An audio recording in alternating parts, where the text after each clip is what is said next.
അമ്മമാർ ഏറ്റവും കൂടുതൽ ഇഷ്ടപ്പെടുന്ന ഒരു കാര്യമാണ് കുഞ്ഞുങ്ങളെ കുളിപ്പിച്ച് കണ്ണെഴുതി പൊട്ടുവിട്ട് പൗഡറൊക്കെ ഇട്ട് നല്ല സുന്ദരനും സുന്ദരിയൊക്കെ ആക്കി മാറ്റുക എന്നുള്ളത്. ഇങ്ങനെ കുട്ടികളുടെ മേത്ത് ടാൽക്കം പൗഡർ അപ്ലൈ ചെയ്യുമ്പോൾ, പ്രത്യേകിച്ചും പഫ് ഉപയോഗിച്ച് അപ്ലൈ ചെയ്യുമ്പോൾ ഈ പൗഡർ എയറിൽ നല്ലപോലെ സ്പ്രെഡ് ആവാൻ സാധ്യതയുണ്ട്. ഇതിലടങ്ങിയിരിക്കുന്ന ടൈനി പാർട്ടിക്കിൾസൊക്കെ കുട്ടികൾ ഇൻഹേൽ ചെയ്ത് കഴിഞ്ഞാൽ അത് അവരുടെ റെസ്പിറേറ്ററി ട്രാക്റ്റിൽ ഇൻഫ്ലമേഷൻ ഉണ്ടാക്കുകയും ഇത് അവർക്ക് ഫ്രീക്വൻ്റ് ആയിട്ട് വീസിങ് അല്ലെങ്കിൽ ആസ്മ പോലുള്ള പ്രശ്നങ്ങൾ ഉണ്ടാക്കുകയും ചെയ്യും. പല ടാൽക്കം പൗഡറിലും ആസ്പെറ്റോസ് എന്നറിയപ്പെടുന്ന ഒരു കെമിക്കൽ അടങ്ങിയിട്ടുണ്ട്.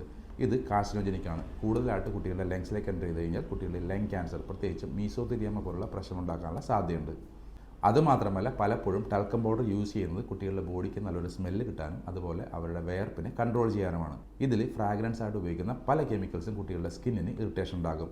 അതുമാത്രമല്ല, കൂടുതൽ അളവിലുള്ള പൗഡറൊക്കെ കുട്ടികളുടെ ബോഡിയിൽ അപ്ലൈ ചെയ്ത് കഴിഞ്ഞിട്ടുണ്ടെങ്കിൽ അവരുടെ നാച്ചുറൽ ആയിട്ടുള്ള മോയ്സ്ചർ കുറഞ്ഞു പോവുകയും ഇത് കുട്ടികളുടെ സ്കിൻ ഡ്രൈ ആക്കുകയും ചെയ്യും. ഇത് കുട്ടികൾക്ക് ഡെർമറ്റൈറ്റിസ് പോലുള്ള പ്രശ്നം ഉണ്ടാക്കാനുള്ള സാധ്യത വർദ്ധിപ്പിക്കും. അതുപോലെ തന്നെ പലരും കുട്ടികളുടെ ജെനിറ്റൽ ഏരിയസിലൊക്കെ ടാൽക്കം പൗഡർ യൂസ് ചെയ്യുന്നത് കാണാറുണ്ട്. പല പഠനങ്ങളും തെളിയിക്കുന്നത് ജെനിറ്റൽ ഏരിയസിൽ, പ്രത്യേകിച്ചും പെൺകുഞ്ഞുങ്ങളുടെയൊക്കെ ജെനിറ്റൽ ഏരിയസിൽ പൗഡർ ഉപയോഗിച്ച് കഴിഞ്ഞിട്ടുണ്ടെങ്കിൽ അവർക്ക് ഒവേറിയൻ ക്യാൻസർ പോലുള്ള പ്രശ്നങ്ങൾ ഉണ്ടാക്കുമെന്നാണ്.